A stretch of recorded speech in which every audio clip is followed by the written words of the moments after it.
Seth, I have not been outside yet, but I imagine it's hot. It is hot. It's getting hot very quickly. It was like pretty nice this morning, but yeah, now a little too toasty. Okay. We are in the 90s already. Wow. Right? And there's a little bit of smoke. It has been clearing on out, but if you look at this time lapse, you could see this is the sunrise from our Black Desert Resort. You notice there's a little bit of haze in this time lapse, but as the day progresses, the air gets a little bit warmer and it allows that smoke to mix on out, but we will see more. We have high pressure in control right now. You notice this low pressure system to the north and the west of us. That is going to stay to the north of us, but it'll throw a little bit of moisture our way in the form of a couple of clouds. No precipitation expected with this go around. Temperatures right now in the 90s on the Wasatch Front, 83 degrees up in Logan. We have 80s down I-15 through central Utah, 94 degrees in St. George. We got some 90s on the eastern side of the state as well. Green River at 94 degrees. Let's take a look at what to expect through the rest of the afternoon and into tonight. Mostly clear skies by 2 p.m. in the next hour here. We are going to see smokier and smokier skies as we get further into the evening. By 7 o'clock, thicker plumes of smoke will be in the Wasatch Front. Temperatures in the mid-90s, and then it clears on out overnight, and temperatures still in the 70s by midnight with mostly clear skies. Look at this time lapse. This is from Nelson Peak in Tooele County. There's that smoke we were talking about. You could see that there. That's just this morning. Beautiful sunrise. Aren't those colors amazing? Now, we do still have elevated particulate matter out there thanks to that smoke. It is moderate across the entire state, and virtually everywhere it's due to particulate matter. We also have ozone in a lot of these places. Eastern and southern Utah looking at the same thing, moderate air quality. So you do want to limit your time outside, especially if you're prone to respiratory illness. Our future smoke model shows exactly where that's going to go next. Right now, the West Desert has the thicker plumes of smoke as well as the southeast corner of the state.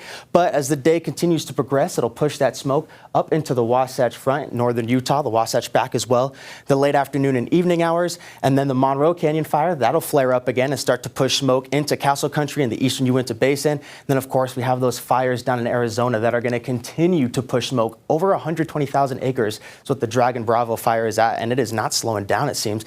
And then as we get into tomorrow, we start to see it come up from the southwest yet again. But we do have fire alerts in place, red flag warnings through Wednesday, and these do have differing times as to when they're going to expire. We're looking at winds up to 25 miles an hour out of the southwest, gusting up to 40 miles an hour, and humidity dropping well into the single digits, 4 to 12% relative humidity with poor overnight recovery.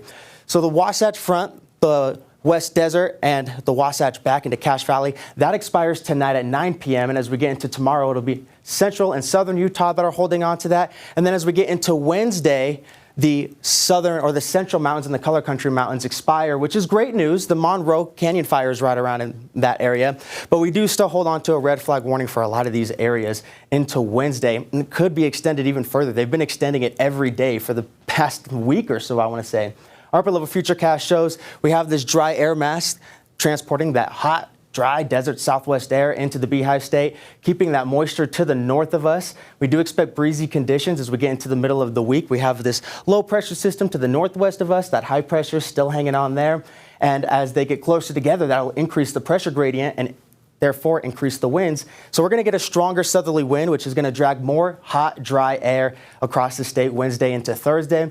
Then we do have a system that's going to swoop in from Canada. That's going to throw a little bit of cooler air our way, but it's not going to be cool by any means, just cooler, as in we're going from upper 90s to low 90s and upper 80s.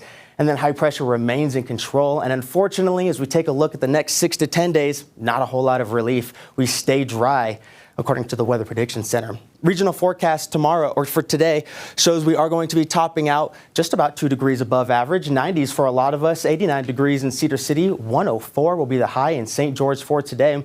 And there is not a whole lot of temperature fluctuation. You expect hazy skies in St. George for today and tomorrow thanks to that smoke. Temperatures only warming up 2 degrees by the midweek. Windy conditions Thursday and Friday, and then it drops back down to 105. So we could have elevated fire threat all through the week. The Wasatch Front also looking at 90s within just a few degrees of seasonal norms. We have smoke moving in this evening. Temperatures in the upper 90s on your Wednesday and Thursday. Wednesday, triple digits aren't out of the question. We're going to keep an eye on that. And then things cool back down a little bit on your Friday, back down to the low 90s, and partly cloudy skies start to roll on in. So the bottom line here is it's hot, it's dry, and expect a little bit of smoke. Be careful out there.